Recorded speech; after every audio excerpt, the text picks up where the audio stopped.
इसमें सबसे पहले हमें विंध्या रेंज, ऐसे सेंट्रल हाईलैंड से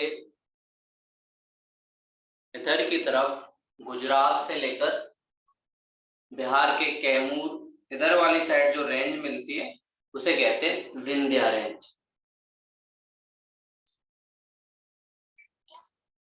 जब हमने अर्ली वैदिक पीरियड देखा तो उस टाइम हमें पता चला था कि जो अर्ली वैदिक वाले लोग थे वो विंध्या रेंज तक ही जानते थे, उससे आगे तक तरफ नहीं जानते थे। बाद वाले लोगों को पता चला कि विंध्या रेंज के बाद एक वैली भी पड़ती है और उस वैली का नाम है नर्मदा वैली।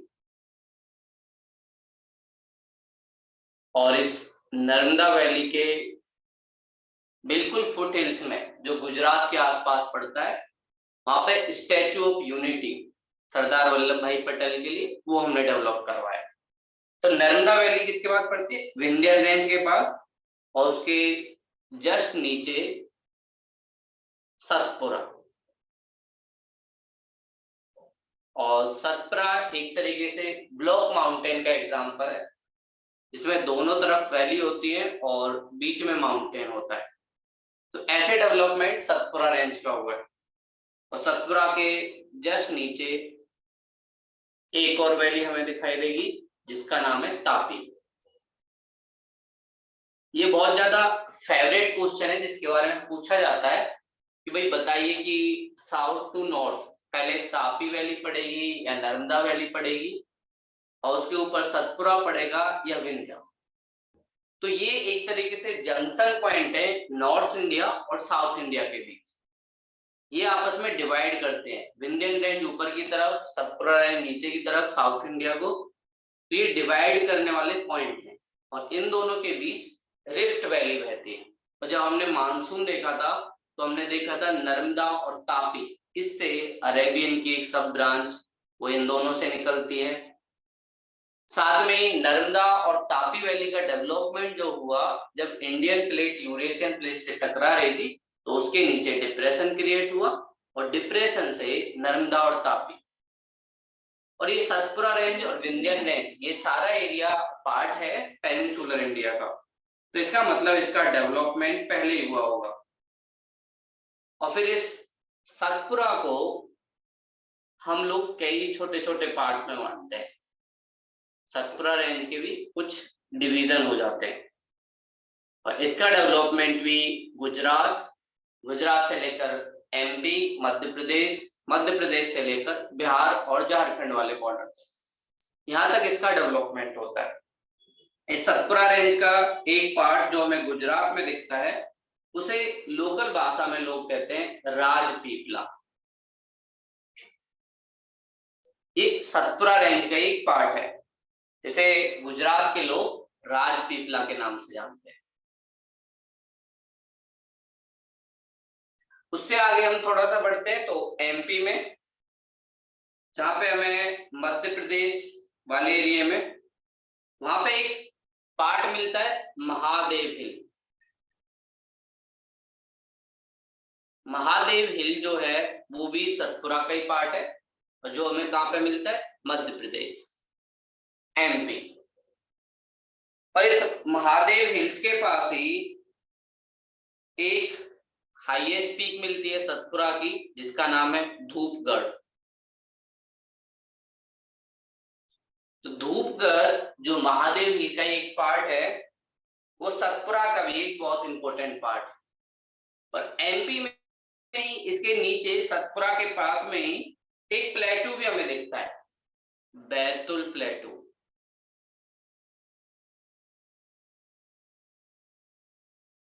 जहां पर पहले बुंदेलखंड के जो राजा थे वो लोग भी रूल किया करते थे।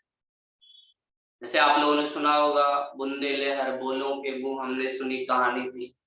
तो झांसी वाली रानी के बारे में जो चीजें चलती थी वो झांसी वाला क्षेत्र भी इसी एरिया के आसपास पड़ता है, यूपी और एमपी के बॉर्डर पर।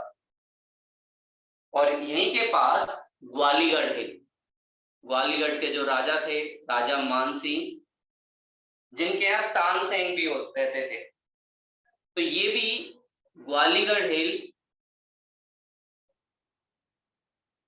ये सारा पार्ट भी एमपी के आसपास ही पड़ता है। और फिर उसके बाद इसकी अगली जो रेंज है वो हमें दिखाई देती है छत्तीसगढ़ में। छत्तीसगढ़ में मैकाल रेंज, जो मैकाले जो थे जिन्होंने इंडिया में पॉलिसी लॉन्च की थी ब्रिटिश की एजुकेशन पॉलिसी, उन्हीं के नाम पे इसको मैकाल रेंज के। और यहाँ पर भी एक पीक मिलती है छत्तीसगढ़ में जिसे हम कहते हैं अमरकंटक। अमरकंटक।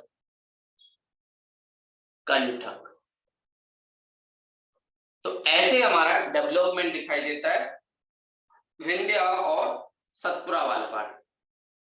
और उसके आगे की तरफ हमने देखा था कि भाई कैसे बेसिन वाला पार्ट, जो छत्तीसगढ़ बेसिन वाला पार्ट है, वो भी हमें दिखाई देता है। तो इसके नीचे, सतपुरा के नीचे फिर दोबारा से छत्तीसगढ़ बेसिन। और कल भी हमने छत्तीसगढ़ बेसिन को जाना कि भाई छत्तीसगढ़ बेसिन में कैसे नक्सलिज्म उसका डेवलपमेंट हुआ, वो सारी कहानी जहाँ पे बस्तर, ये सारा एरिया पड़ता है।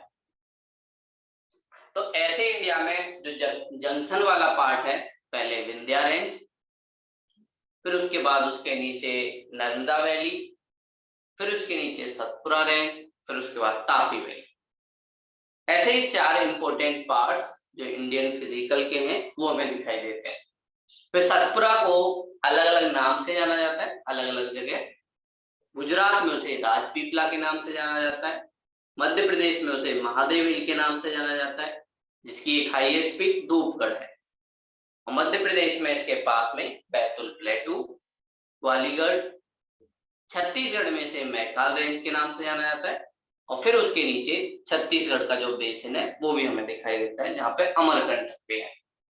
तो ऐसे डेवलपमेंट हमें 4 का दिखाई देता है। आप जब मैप देखेंगे तो वहां पे भी आपको दिखाई देगा कि भाई कैसे इंडिया में विंध्या, सतपुरा और नर्मदा ताप, इन रिवर वैली का डेवलपमेंट हुआ है। ऐसे आप पाओगे जहां पर भोपाल कैपिटल है एमपी की, उसके जस्ट नीचे विंध्यन रेंज ये हमें दिखाई देता है। और उसके नीचे नर्मदा, नर्मदा जो गुजरात से होते हुए भी जाती है और यहीं से हमारा मानसून भी आता है। उसके बाद सतपुरा, सतपुरा में बहुत सारी, ये ग्वालीगढ़ हिल जो एमपी और महाराष्ट्र के बॉर्डर पर पड़ता है, इधर महादेव और इधर कैमूर और इधर मैकाल है छत्तीसगढ़ वाला। और ये भागेलखंड जो बुंदेल वाले एरिया थे उसके पास में। और फिर उसके नीचे वाला जो पार्ट हमें दिखाई देता है वो हमें दिखता है डेक्कन ट्रैप वाला। कि डेक्कन में पहले तो ये वाला पार्ट डेक्कन प्लेटू के हिस्से में आता है, तो इसके जस्ट नीचे जो एरिया आता है उसे हम कहते हैं डेक्कन ट्रैप। डेक्कन ट्रैप वही वाला जोन था जहां पर शिवाजी और औरंगजेब बीच काफी ज्यादा लड़ाई होती थी उसके कंट्रोल को लेकर। और शिवाजी ने मराठा लोगों को थोड़ा गुरीला वार सिखाया था कि जिसमें छिपकर थोड़ा सा वार करना, उसी से जुड़ा हुआ जो पार्ट है वो कहलाता है डेक्कन ट्रैप। तो अगला हम पार्ट देखेंगे डेक्कन ट्रैप। इस डेक्कन ट्रैप में कुछ रेंजेस हैं और ये रेंज काफी ज्यादा फेमस है, जहां पर हमें अजंता एलोरा की केव मिलेंगी। अजंता एलोरा की केव में बहुत सारे बौद्ध वाले जो मॉन्क्स थे उनके लिए केव डेवलप की गई। चैत्य और विहार उनके एक इम्पोर्टेंट पार्ट थे, जैसे हिंदू धर्म में टेम्पल होता है, मुस्लिम धर्म में मस्जिद होती है, ऐसे ही बौद्ध धर्म में चैत्य और विहार होता है। चैत्य उनका वर्शिप प्लेस होता है और विहार वो प्लेस जहाँ पे बौद्ध भिक्षु साथ में रहते हैं। तो ये सारी चीजें हमें डेक्कन ट्रैप के आसपास मिलती है। तो डेक्कन ट्रैप हमारी हिस्ट्री के लिए भी और साथ में हमारे रॉक स्ट्रक्चर दोनों के लिए काफी ज्यादा इम्पोर्टेंट है। और यहाँ पे जो क्रॉप का पैटर्न भी हमें दिखता है वो भी इसी से जुड़ा हुआ दिखता है।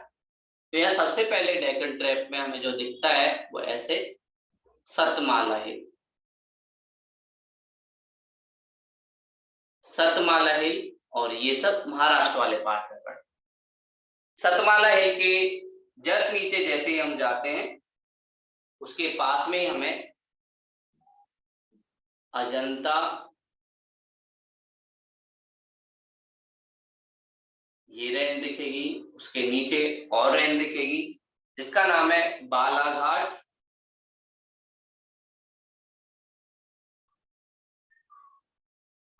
फिर एक और रेंज दिखाई देगी जिसका नाम है हरिश्चंद्र।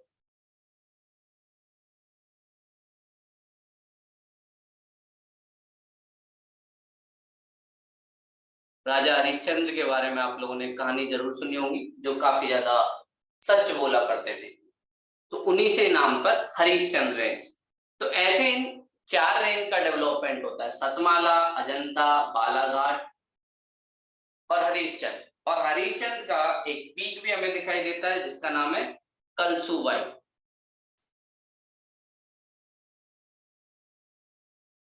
इस कलसूबाई को वेस्टर्न घाट की सबसे ऊंची पीक कहा जाता है। वेस्टर्न घाट की जो हाईएस्ट पीक है वो है कलसूबाई, जो हमें इसी एरिया में दिखती है। तो सतमाला, अजंता, बालाघाट, ये सारा एरिया में दिखता है। और इस एरिया की खास बात डेक्कन ट्रैप की, क्यों शिवाजी और औरंगजेब इसके लिए लड़ते थे। यहाँ पर जो रॉक मिलता है वो मिलता है बसाल्ट।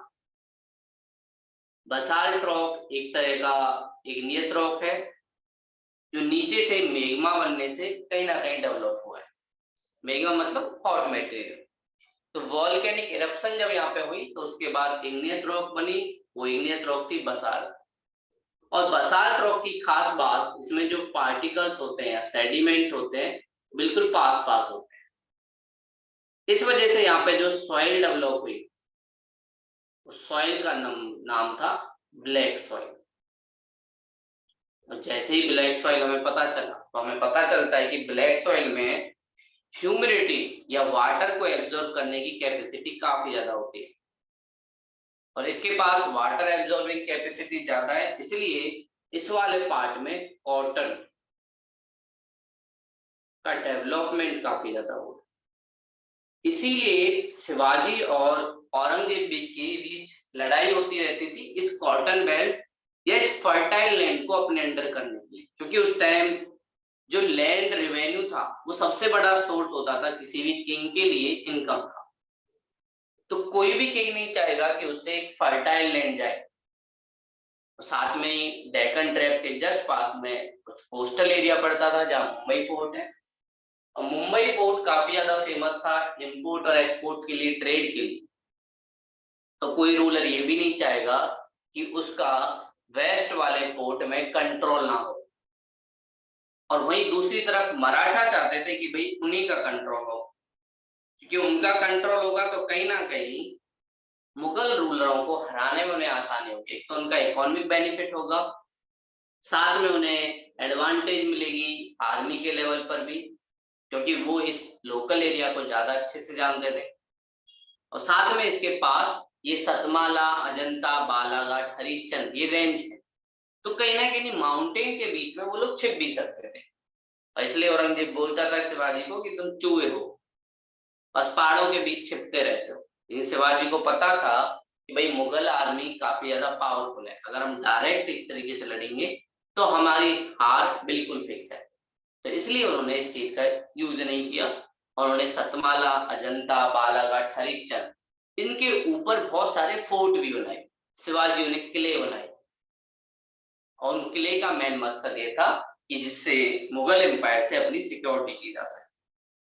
तो कहीं ना कहीं ज्योग्राफी ने काफी ज्यादा उनका रोल प्ले किया कि वो मराठा किंगडम को डेवलप कर सके। और इसी वजह से मुगल रूलरों को काफी ज्यादा दिक्कत भी हुई। और इसी वाले पार्ट से डेक्कन ट्रेल से साउथ की एक फेमस रिवर जिसका नाम है गोदावरी। गोदावरी जो रिवर है उसका ओरिजिन भी इधर से ही होता है। गोदावरी रिवर जहां से निकलती है नासिक, महाराष्ट्र का एक शहर नासिक।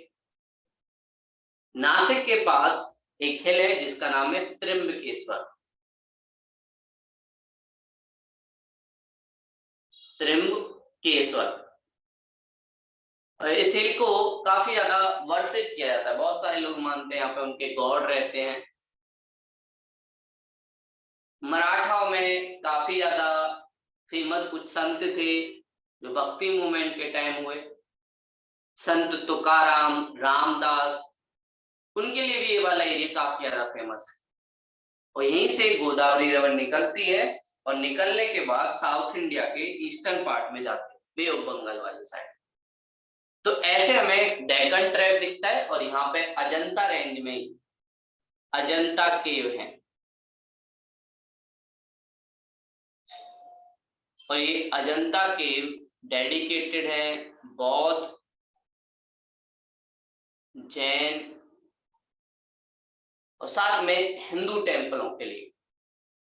इसमें ही हमें बौद्ध धर्म से रिलेटेड चैत्य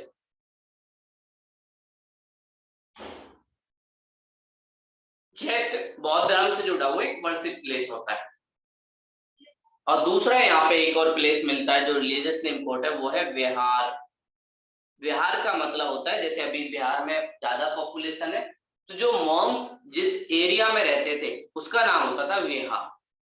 वो मॉन्क्स ज्यादातर टाइम वैसे तो आसपास घूमते रहते थे, लेकिन जब मानसून का सीजन रहता था तो उन्हें एक जगह बैठना पड़ता था, और वो उस टाइम जिस प्लेस पे रहते थे वो थे विहार। तो यहाँ के मराठा रूलरों ने काफी ज्यादा यहाँ पे चैत्य विहार ये सारे एरिया डेवलप करवाए। और आपने एक स्तूप सुना होगा, सांची स्तूप, जिसे अशोका ने डेवलप करवाया। वो सांची स्तूप वाला पार्ट वो सतपुरा रेंज और विंध्या रेंज और इस डेक्कन ट्रैप के आसपास ही है, जिसे अशोका ने डेवलप कराया बौद्धिज्म को प्रमोट करने के लिए। तो ऐसे ये हमारा डेक्कन ट्रैप जो दिखाई देता है। और डेक्कन ट्रैप के बाद इस डेक्कन प्लेटू में जो अगला पार्ट आता है वो है कर्नाटका प्लेटू। कर्नाटका प्लेटू जिसमें बेंगलोर प्लेटू और मैसूर प्लेटू ये सारी चीजें होकर। तो अगला पार्ट कर्नाटका प्लेटू, और इस प्लेटू में बहुत सारे ऐसे रिसोर्स हैं जो इंडिया के लिए काफी ज्यादा इंपॉर्टेंट है। कर्नाटका प्लेटू में इंडिया में एक माइन है कोलार माइन, उसमें इंडिया का अभी भी गोल्ड मिलता है। क्वांटिटी काफी ज्यादा कम है लेकिन अभी भी मिलता है, यूज करते थे उसका पहले एंशिएंट टाइम में भी लोग। और अभी क्योंकि उसकी क्वांटिटी ज्यादा नहीं है इसलिए गवर्नमेंट ज्यादा उसको इम्पोर्टेंस नहीं देती क्योंकि उस पर खर्चा होता है। तो अगर हम वेस्टर्न घाट से आगे की तरफ पढ़ते हैं, ये वाला पार्ट वेस्टर्न घाट, और वेस्टर्न घाट का माउंटेन रेनफॉल जब होती है मानसून की वजह से तो उसका जो सैडोजेन है वो वाला पार्टी बेंगलोर का प्लेटू कहलाता है या कर्नाटका प्लेटू कहलाता है। और यहाँ पर एक स्ट्रक्चर है जो थोड़ा माउंटेन से कम हाइट वाला है, उसे लोकल भाषा में कर्नाटका में मलनाड, जिसकी हाइट थोड़ी सी कम है एज कंपेयर टू वेस्टर्न घाट। और मलनाड में ही एक हिल मिलता है जिसका नाम है बाबा बूदान हिल। बाबा बूदान हिल, ये वाला पार्ट मिलता है। और बाबा बूदान हिल में एक पीक मिलती है जिसका नाम है कुद्रेमुख।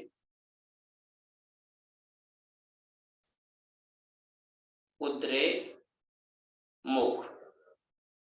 और ये बाबा बूदान वाला हिल है, ये आयरन ओर के लिए भी काफी ज्यादा फेमस है।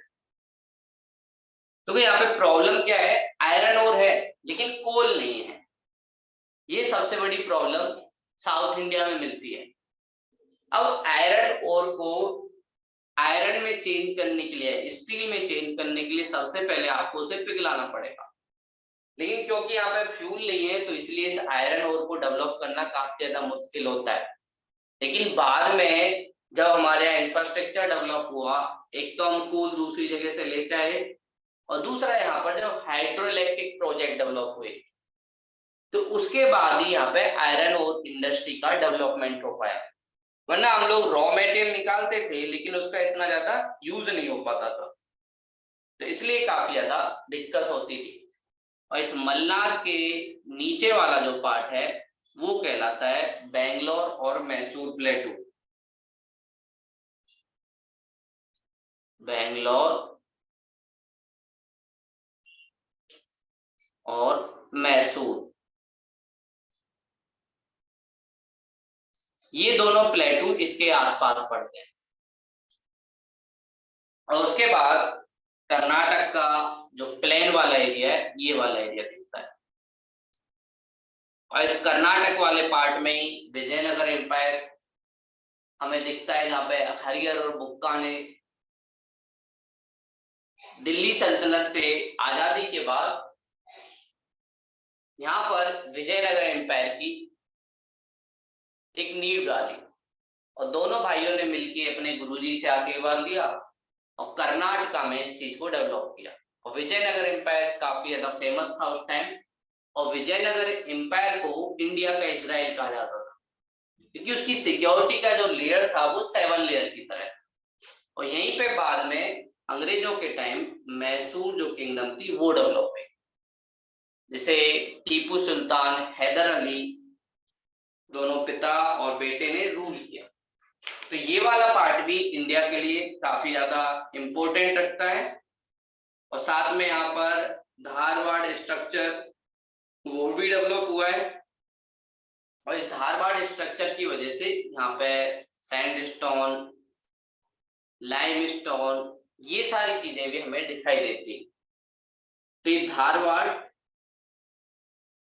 और धारवाड़ का जो सबसे ज्यादा डेवलपमेंट हुआ है वो कर्नाटक के बाद में हुआ है। और इसी के बेस पे इंडिया की जो थर्ड रॉक होती है आर्कियन हमें दिखती है, फिर उसके बाद जो रॉक दिखती है थर्ड नंबर पे धारवाड़ रॉक हमें दिखती है, जो एक सेडिमेंट्री रॉक है। बस डिफरेंस ये होता है कि इस रॉक में हमें फॉसिल फ्यूल नहीं दिखते, क्योंकि ये इग्नियस रॉक से डेवलप होती है, इसलिए इसमें फॉसिल फ्यूल नहीं पाया जाता। और फॉसिल फ्यूल नहीं तो इसमें ऑयल नहीं मिलेगा, ऑयल नहीं मिलेगा हमें, कोल नहीं मिलेगा, ये इसकी कुछ चीजें हैं जो हमें नहीं मिलती। और वैसे यहाँ पे जो गोल्ड है, साथ में आयरन और ऐसी चीजें यहाँ पे काफी ज्यादा मिल जाती। तो अगला पार्ट हमने देखा कि कैसे डेक्कन का जो प्लेटू है वो हमें दिखाई देता है। और उसके बाद पार्ट वाले पार्ट में इस डेक्कन प्लेटू के एक और पार्ट के रूप में हमें आंध्रा प्लेटू दिखता है। और आंध्रा वाला जो प्लेटू है ये भी काफी ज्यादा इंपॉर्टेंट रोल प्ले करता है। यहाँ पे कई हमें हिल दिखाई देती हैं, वेलकोंडा, पालकोंडा, नल्ला माला हिल, ये सारी चीजें। तो सेकेंड नंबर के बाद कर्नाटक के बाद आंध्रा प्लेटू। आंध्रा प्लेटू में हमें कई सारी पीक दिखेंगी, वेलकोंडा, नालकोंडा, जहां पे रेड सैंडस्टोन, लाल चंदन आंध्र प्रदेश के प्लेटू में मिलता है, पूरी दुनिया में कहीं नहीं मिलता। वो यहाँ की रेड सॉइल जो ग्रेनाइट से बनी होती है उसकी वजह से वुड का जो कलर है वो हमें रेड दिखाई देते हैं, इसलिए उसको क्या कहते हैं, red sand would, red sandalwood या लाल चंदन वाला पेड़। और इसकी काफी ज्यादा डिमांड होती है वर्ल्ड में, और इस वजह से पुष्पा जैसे कुछ लोग डेवलप हो गए यहाँ पे, और उन्होंने उन चीजों को काट के पूरे वर्ल्ड में एक तरीके से एक्सपोर्ट किया, खासकर चाइना और जापान। चाइना और जापान में एक दूसरे को गिफ्ट देने के लिए या बहुत सारी चीजें और भी इक्विपमेंट बनाने के लिए इस रेड चंदन का काफी ज्यादा यूज किया जाता है, इसलिए यहाँ से काफी ज्यादा एक्सप्लॉइटेशन होता है। और यही इसी कृष्णा के पास एक हिल भी मिलती है जिसे हम रायसीना हिल के नाम से जानते हैं, रायल सीमा। रायलसीमा यहाँ पे मिलता है, लोकल लैंग्वेज में उसे रायलसीमा के नाम से जाना जाता है। फिर उसके बाद उसके नीचे वैली कोंडा, ये वाला प्लेस हमें दिखता है। उसके नीचे हम देखते हैं तो पालकोंडा,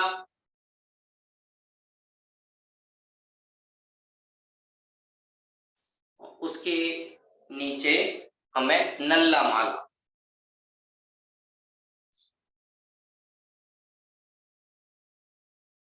ये हिल्स हमें दिखाई देती हैं आंध्रा प्लेटू में, और इसका एक पार्ट हमें तेलंगाना प्लेटू।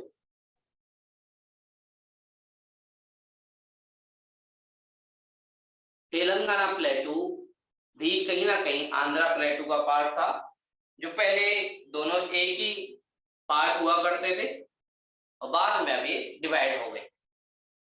तो ये वाला पार्ट जो हमें डेक्कन प्लेटू का सबसे लास्ट पार्ट दिखता है।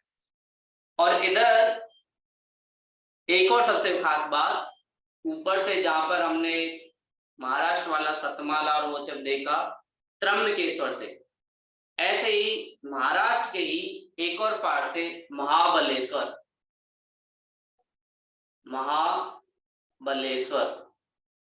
जो वेस्टर्न घाट का पार्ट, महाबलेश्वर से एक रिवर निकलती है जो साउथ इंडिया की दूसरी रिवर है कृष्णा, ऊपर से गोदावरी जिसे साउथ की गंगा के नाम से जाना जाता है, नीचे कृष्णा, और इन दोनों रिवरों का जो डेल्टा बनता है वो बे ऑफ बंगाल में बनता है, आंध्र प्रदेश के पास में। और इन दोनों के बीच में एक लेक पाई जाती है जिसे हम लेक कोलेरू कहते हैं, और ये लेक काफी ज्यादा फेमस है। यहाँ पे बहुत सारे वर्ल्ड के जो बर्ड्स हैं वो काफी ज्यादा इस लेक कोलेरू में आते हैं, और यहाँ पर उनका एक हैबिटाट होता है, वो स्टे करते हैं जब साइबेरियन वाले प्लेस में काफी ज्यादा ठंड पड़ती है, तो उस टाइम का जो रेस्टिंग प्लेस है वो लेक कोलेरू के रूप में होता है। और ये लेक क्लोरी इंडिया की एक इम्पोर्टेंट वेटलैंड भी है। वेटलैंड मतलब एक दलदली वाला जो एरिया है वो वाला पार्ट कहलाता है। तो एक इम्पोर्टेंट वेटलैंड भी है इंडिया का, और इंडिया के इकोलॉजिकल पॉइंट ऑफ व्यू से, बायोडाइवर्सिटी के पॉइंट ऑफ व्यू से ये काफी ज्यादा इम्पोर्टेंट है। और आंध्र प्रदेश में ही थोड़ा सा पास में ही श्रीहरिकोटा में दिखता है, जहां पर एक आइलैंड है जिसका नाम है श्री हरिकोटा। और श्रीहरिकोटा में इसरो का जो स्पेस का लॉन्चिंग पैड है वो भी हमें दिखता है, Indian Space Research Organisation. ISRO का वैसे हेडक्वार्टर है बेंगलोर में, जहां पे उसकी टेक्निकल टीम काम करती है, लेकिन स्पेस मिशन जो लॉन्च करने वाली चीजें वो श्रीहरिकोटा में एक आइलैंड है जो हमें आंध्र प्रदेश में दिखाई देता है, और उस आइलैंड से ही हमारे ज्यादातर जो मिशन है वो लॉन्च होते हैं। और उसका एक रीजन, एक तो आंध्र प्रदेश ईस्टर्न पार्ट में पड़ता है, तो हमारे जो मिशन होते हैं उसको कम एनर्जी चाहिए होती है और डिस्टेंस भी कम चाहिए होता है, और साथ में सारे एरिया में बे ऑफ बंगाल है। अगर मिशन में कुछ प्रॉब्लम आ जाती है तो हमारा जो भी इक्विपमेंट है मिशन का या जो उसका वेस्ट है वो बे ऑफ बंगाल में गिरता है, ये भी एक अच्छी चीज रहती है। तो इससे सिक्योरिटी भी बची रहती है और साथ में हमारा एक तरीके से डेवलपमेंट भी होता रहता है।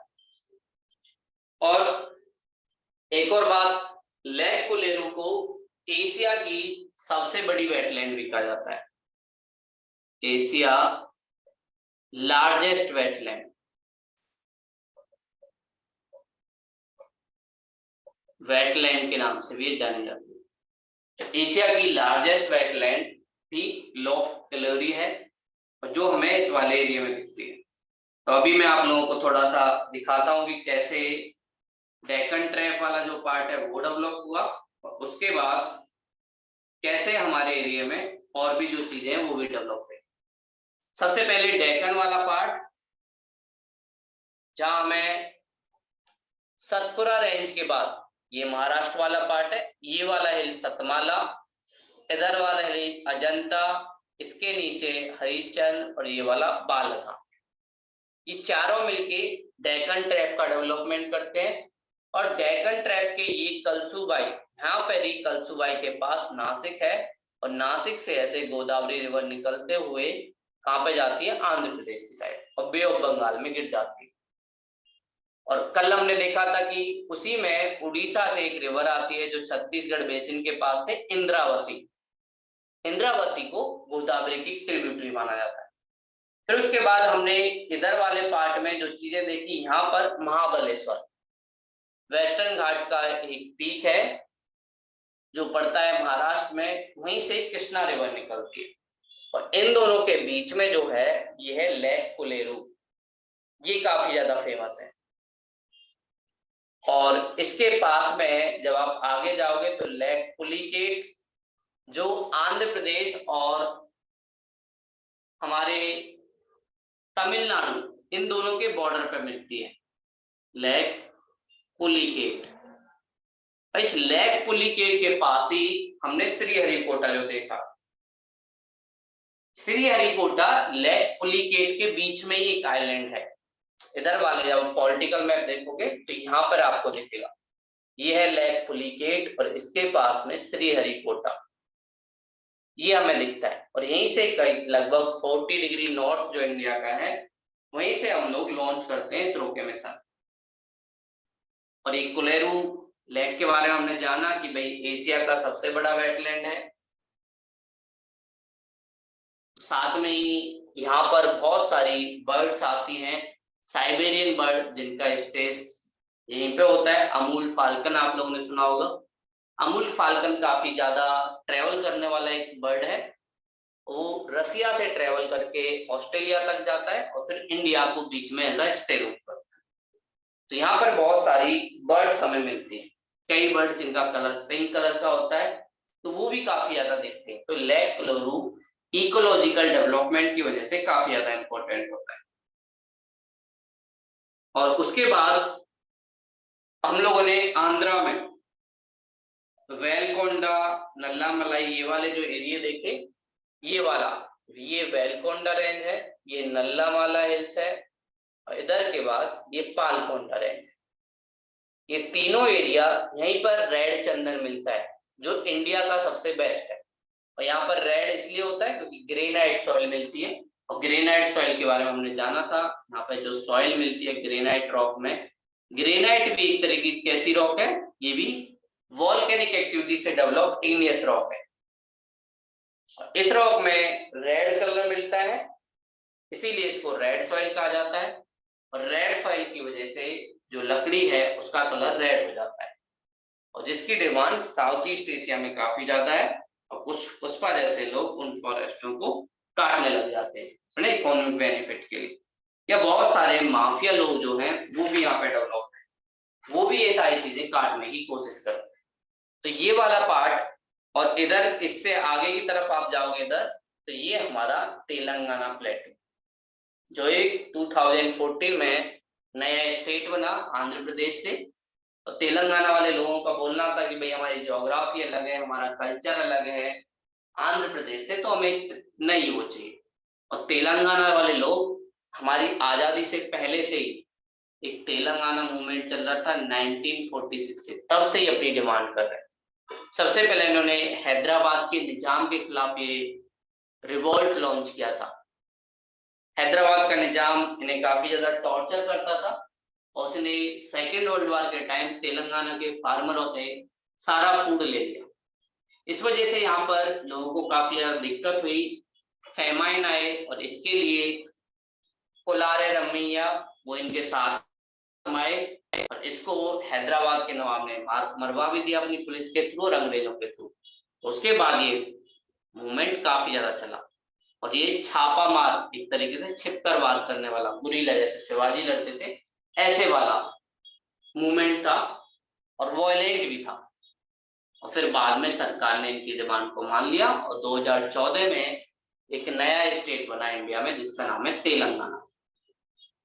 तो ऐसे हमारे तेलंगाना। अब हमारे जो लास्ट वाले जो पार्ट वाले बनते हैं वो है साउथ इंडिया।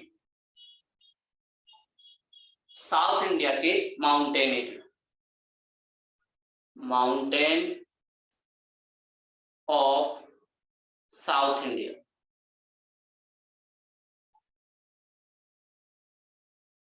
ये हमें एक सीक्वेंस में दिखाई देते हैं। सबसे पहले जो हमें दिखाई देता है वो है नीलगिरी, जो इंडिया का एक फेमस नेशनल पार्क भी है, नीलगिरी। जैसे नॉर्थ इंडिया वाले लोग मानते हैं कि भाई नॉर्थ इंडिया में शिव जी कैलाश पर्वत पर रहते थे, ऐसे साउथ इंडिया का मानना है कि नीलगिरी माउंटेन जो है वहां पर शिव जी आए जब उन्होंने विश किया उसके बाद, और उसी के नाम पर उसे नीलगिरी माउंटेन कहा जाता है। और ये बिल्कुल जंक्शन पे है, एक तरफ इसके कर्नाटक है, दूसरी तरफ केरला है, तीसरी तरफ तमिलनाडु। इन तीनों स्टेट के बीच में नीलगिरी माउंटेन हमें मिलता है। केरला, तमिलनाडु और कर्नाटक, इन तीनों के जंक्शन पे जो माउंटेन दिखता है उसे ही हम कहते हैं नीलगिरी। और इस नीलगिरी माउंटेन का एक पीक भी दिखता है जिसका नाम है डोडो बेटा, डोडो बेटा, ये इसकी एक पीक है। जैसे कई बार हम बोलते हैं कि भाई दो दो बेटा है नीलगिरी के पास, और ये एक तरीके से थोड़ी हाइट वाली पीक भी है नीलगिरी वाले माउंटेन की। और यहीं से नीलगिरी से ही एक रिवर निकलती है साउथ इंडिया की जिसका नाम है पेरियार।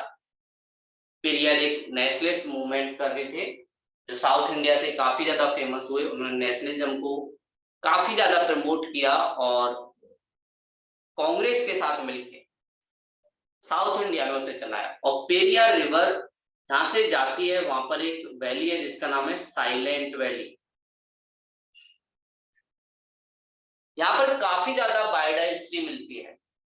एक बार गवर्नमेंट इस फॉरेस्ट को काटना चाहती थी लेकिन लोगों ने प्रोटेस्ट किया और उस प्रोटेस्ट का नाम था साइलेंट वैली प्रोटेस्ट, एक इकोलॉजिकल प्रोटेस्ट था। और उसके बाद सरकार ने लोगों की डिमांड को मान लिया और सरकार ने बोला ठीक है, इसे नेशनल पार्क के रूप में हम लोग घोषित कर सकते हैं। तब से ये नेशनल पार्क और इंडिया के इम्पोर्टेंट वेटलैंड साइट में से एक है। और यहाँ पे काफी ज्यादा शांति हमें दिखती है। यहाँ के लोग काफी ज्यादा सेंसिटिव हैं यहाँ के एनवायरनमेंट को लेके, यहाँ के पर्यावरण को लेके, इसलिए वो लोग इसको बचाने की या प्रोटेक्शन की बात करते हैं। उसके बाद बीच में जो दिखता है वो अन्नामलाई, ये हमें दिखता है। अन्नामलाई की एक पीक है अन्नाईमुडी,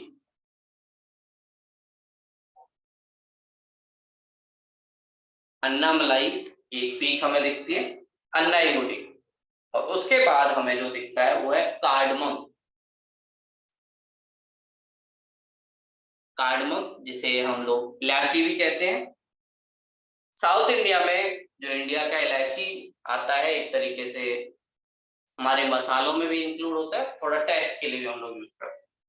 तो वो सारी चीजें कार्डमम जो हिल है उसके आसपास ही हमें दिखता है। एक कार्डमम हिल केरल और तमिलनाडु के बॉर्डर पे मिलता है। और उसके बाद एक और पीक जो साउथ इंडिया में मिलती है वो है पालनी। पालनी वाला जो पार्ट है वो तमिलनाडु में, पालनी हिल टोटली तमिलनाडु में पड़ती है, तो तमिलनाडु का एक फेमस है। तो ऐसे साउथ इंडिया में हमें माउंटेन दिखाई देते हैं और इन दोनों के बीच कुछ पासेस है। जैसे हमने साउथ इंडिया में हिमालय के पास देखा, ऐसे इनके बीच भी कुछ दिखते हैं। जो पहला वाला दिखता है वो है पाल घाट गैप, पाल घाट गैप एक पासेस, जैसे हमने पढ़ा था दो माउंटेन के बीच का जो रास्ता होता है उसे हम पास कहते हैं। तो ऐसे ही ये पास हमें दिखता है। और ये किसको किससे जोड़ता है? केरल के कोचिन, एक बहुत फेमस शहर है, उसे तमिलनाडु के एक काफी टूरिस्ट प्लेस कोयम्बटूर,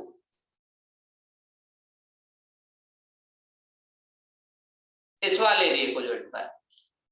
और इस पालघाट गैप वैसे ही केरल को तमिलनाडु से जोड़ने वाली कुछ ट्रेन और साथ में हम लोग हाईवे, नेशनल हाईवे वो भी डेवलप किए। और अन्नामलाई और कार्डमम के बीच भी एक है जिसे हम कहते हैं सैन कोटा गैप। इन दोनों के बीच सैन कोटा गैप ये हमें दिखाई देता है। और ये सैन कोटा गैप भी कुछ प्लेसों को लिंक करता है, जैसे केरल का एक प्लेस है तिरुवनंतपुरम, जो काफी ज्यादा फेमस है और जो केरल की कैपिटल है तिरुवनंतपुरम, को जोड़ता है तमिलनाडु के मदुरई। इन दोनों को आपस में जो जोड़ता है उसे सैन कोटा गैप कहते हैं।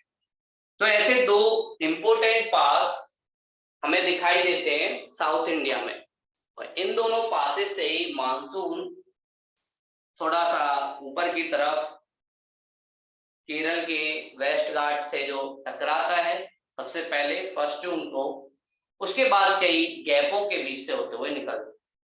और इन गैपों से ही आसानी होती है हमें कुछ ट्रांसपोर्ट के लिए, इंफ्रास्ट्रक्चर के लिए चीजें डेवलप करने के लिए।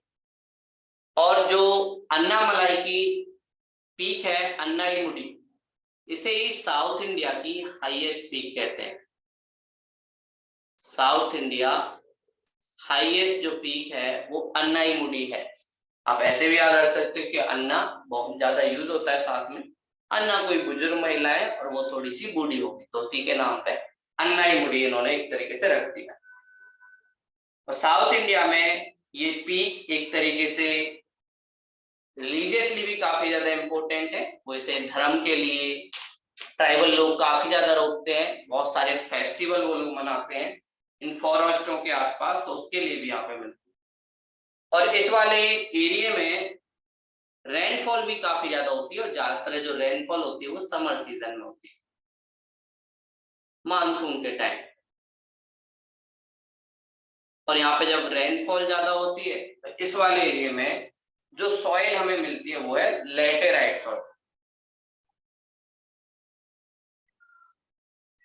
लैटेराइट सॉइल यहाँ पे ज्यादा मिलती है, क्योंकि यहाँ पे जो बारिश है एरिया पे लगभग 200 सेंटीमीटर से ज्यादा होती है। ये सारी चीजें यहाँ पे मिलती हैं, और मानसून इनका एक इम्पोर्टेंट पार्ट है जो यहाँ की चीजें होती है।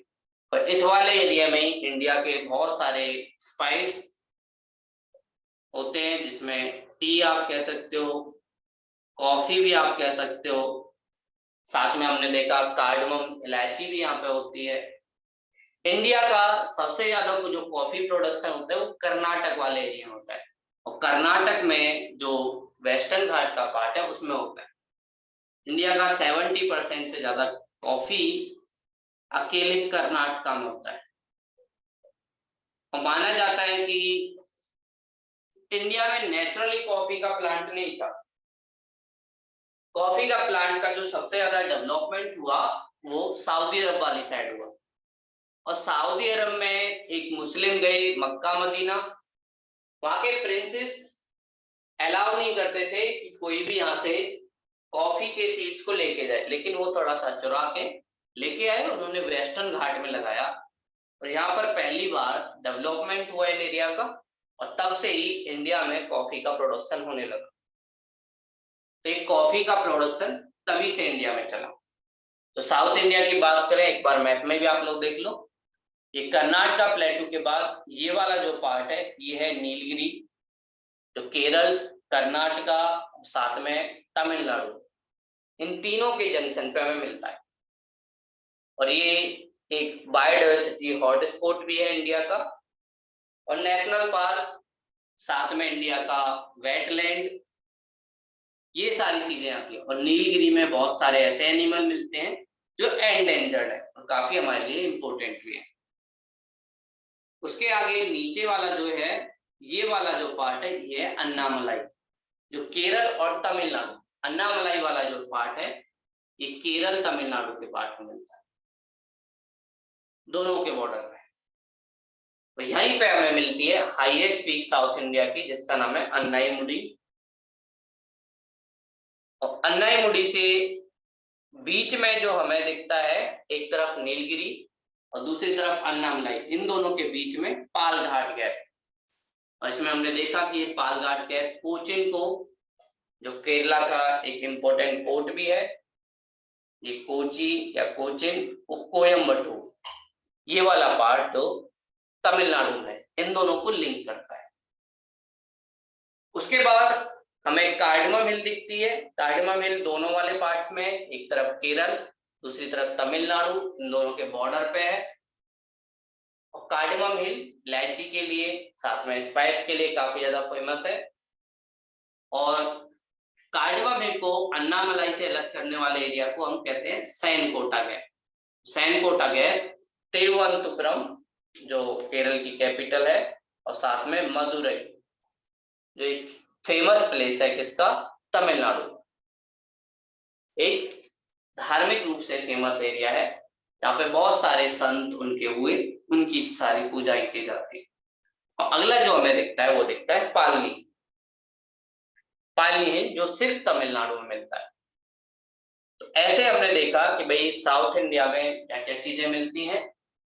अब हमारे पास वेस्टर्न घाट और ईस्टर्न घाट, दो पार्ट बचे जो हमारे लिए काफी ज्यादा इंपॉर्टेंट रहते हैं कि भाई कैसे इंडिया में वेस्टर्न घाट और ईस्टर्न घाट और इनका इंपॉर्टेंट रोल क्या होता है, ये सारी चीजें हमारी देखनी बाकी है। तो ब्रीफ में मैं अभी थोड़ा बता देता हूँ कि कैसे हमारे इंडिया में वेस्टर्न घाट और ईस्टर्न घाट। वेस्टर्न घाट की जो शुरुआत होती है, यूपीएससी ने एक नॉर्मल सा क्वेश्चन पूछा था, number of state where western Ghat pass. उसने बहुत सारे स्टेटों के नाम भी दिए थे, साथ में बोला था कितने स्टेट हैं, तो 5, 4, 6 ऐसे उन्होंने बोला। वेस्टर्न घाट की जो शुरुआत होती है वो होती है गुजरात से, और गुजरात से चलते हुए वो पहुंचता है महाराष्ट्र। महाराष्ट्र के बाद कर्नाटक और महाराष्ट्र के बीच एक छोटा सा स्टेट गोवा, 3 नंबर का हुआ, और गोवा के बाद कर्नाटक। ऐसे इंडिया के दोनों साइड जो साउथ इंडिया में प्लेस फैला हुआ है, इधर वाला पार्ट, ये वाला सारा पार्ट वेस्टर्न घाट होता है।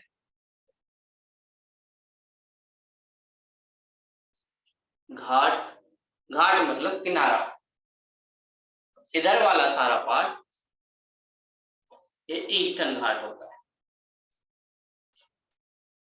ऐसे पेनिनसुलर इंडिया घिरा हुआ है।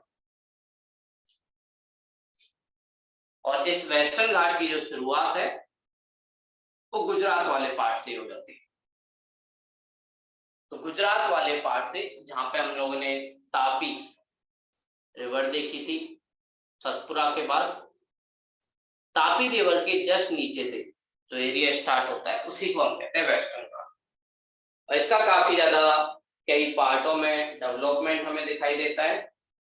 जो ऊपर वाला पार्ट होता है गुजरात से और महाराष्ट्र वाले पार्ट में, जो एक पार्ट होता है उसको एक सब डिवाइड हम कहते हैं, और इसे हम कहते हैं कोंकण कोस्ट।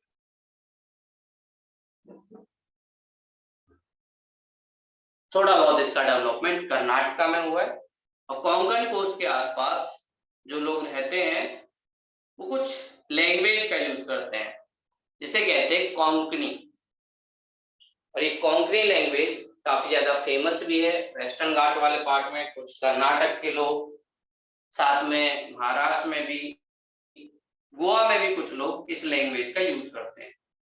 और कई बार डिमांड भी होता है कि कोंकणी को इंडिया के जो 22 लैंग्वेज है 8 शेड्यूल में, उसमें भी इंक्लूड किया जाए। इसके लिए भी ये लोग कई बार डिमांड करते हैं। उसके बाद वाला जो पार्ट होता है ये वाला, इसे हम कहते हैं कन्नड़ा कोस्ट। ये सेकंड वाला पार्ट पड़ता है।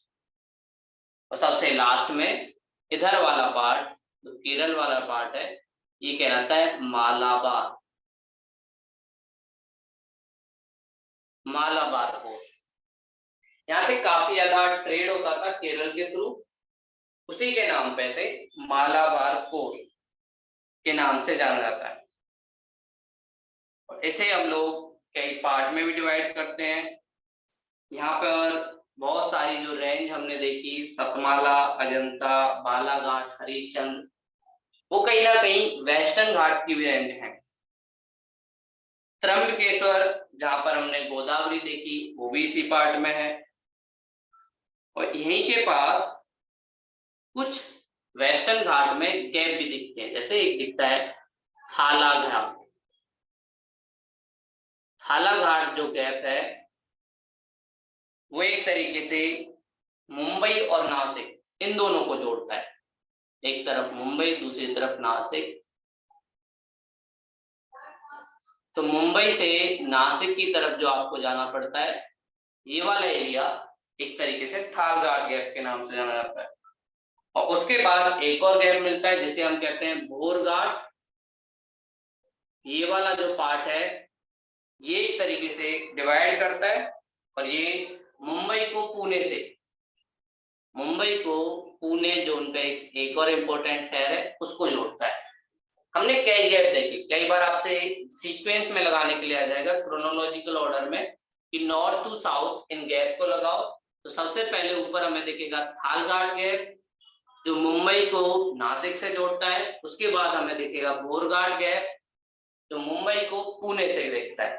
और फिर हमने देखा था पाल घाट गैप जो हमने देखा था कि भाई केरल के कोचिन को कोयम्बटूर तमिलनाडु से जोड़ता है। और उसके बाद हमने नीचे वाला पार्ट भी देखा था जो तिरुवनंतपुरम को तमिलनाडु के मदुरई से जोड़ता है। तो ऐसे हमें जो एक गैप दिखते हैं इन सब के बारे में कई बार पूछा जाता है। और फिर उसके बाद इस वेस्टर्न घाट के एक पार्ट को हम लोग एक दूसरे नाम से भी जानते हैं जिसे हम कहते हैं सह्याद्री। कर्नाटका में इसे सह्याद्री के नाम से भी जाना जाता है और कई पार्ट्स में सह्याद्री के रूप में से बोला जाता है कि भाई वेस्टर्न घाट का ये वाला पार्ट सह्याद्री के रूप में डेवलप हुआ है जिसके थ्रू हमें बहुत सारी चीजें मिलती है। और वेस्टर्न घाट का इंपॉर्टेंट रोल है इंडिया के मानसून वाले एरिया में। और वेस्टर्न घाट से ही हमने देखा था कि भाई दो रिवर जो फेमस रिवर है, इधर से नासिक के पास से गोदावरी रिवर वो भी निकलती है त्र्यंबकेश्वर से, और फिर कृष्णा रिवर महाबलेश्वर से। ये दोनों रिवर भी साउथ इंडिया से निकलती, इस वेस्टर्न घाट वाले पार्ट से मिलती है जो ईस्ट वाले पार्ट में। क्योंकि हमारा जो पेनिनसुला वाला पार्ट है ये वेस्टर्न घाट वाला पार्ट अपमर्ज नहीं, अब थोड़ा धीरे धीरे ऊपर वाला पार्ट तो है लेकिन धीरे धीरे ये थोड़ा सा सबमर्ज भी होता जा रहा है। और यहाँ पर डेल्टा बनने की वजह से ईस्ट वाले कोस्ट में इसका अपलिफ्टमेंट हो रहा है, लेकिन हमारा पेनिनसुला थोड़ा झुका हुआ है ईस्ट की तरफ। ये वेस्टर्न घाट की हाइट काफी ज्यादा ऊंची है, ईस्टर्न घाट की हाइट काफी नीचे है, इसलिए जो भी रिवर निकलती है वो ईस्टर्न घाट की तरफ गिरती है, बे ऑफ बंगाल की तरफ। कई बार आपसे एक क्वेश्चन पूछा भी जाता है कि भाई कौन सा एमरजेंस कोस्ट है इंडिया का और कौन सा सबमर्जेंस। तो वेस्टर्न घाट धीरे धीरे सबमर्ज हो रहा है। इसका एग्जाम्पल क्या है, आप लोगों ने कभी सुना होगा कि गुजरात में एक शहर हुआ करता था जिसका नाम था द्वारका, और ये द्वारका नीचे दिखाई देती है। इसका मतलब सी का लेवल राइज हुआ और धीरे धीरे वेस्टर्न घाट का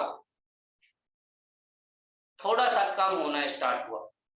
और कोस्टल एनर्जी से, कई बार सी वाटर बढ़ने से, ग्लोबल वार्मिंग की वजह से धीरे धीरे वेस्टर्न घाट सबमर्ज हो रहा है। और इधर वाले पार्ट में ज्यादातर रिवर के द्वारा डेल्टा बनाने की वजह से ये इमरजेंस वाले पार्ट हो रहा है।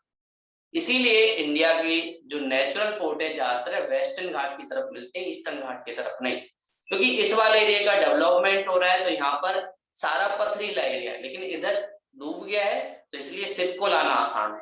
चाहे हमारा मुंबई पोर्ट हो जो सबसे ज्यादा इंडिया में ट्रेड के लिए या कंटेनर के लिए इंपॉर्टेंट है, वो भी एक नेचुरल पोर्ट है। इधर सारे पोर्ट आप आर्टिफिशियल देखेंगे, जैसे चेन्नई वाला पोर्ट तमिलनाडु में डेवलप हुआ है, ये वाला पोर्ट भी इंडिया का आर्टिफिशियल पोर्ट है। विशाखापट्टनम ये भी आर्टिफिशियल, क्योंकि इस वाले कोस्ट का अभी इमरजेंस हो रहा है और ये सबमर्जेंस हो रहा है, इसलिए ये सब चीज, ये सारी चीजें हम कल भी देखेंगे, वेस्टर्न घाट और ईस्टर्न घाट, और फिर इंडिया का हम पेनिनसुला और इंडिया का हिमालय वाला पार्ट, ये सारी चीजें घूम चुके होंगे।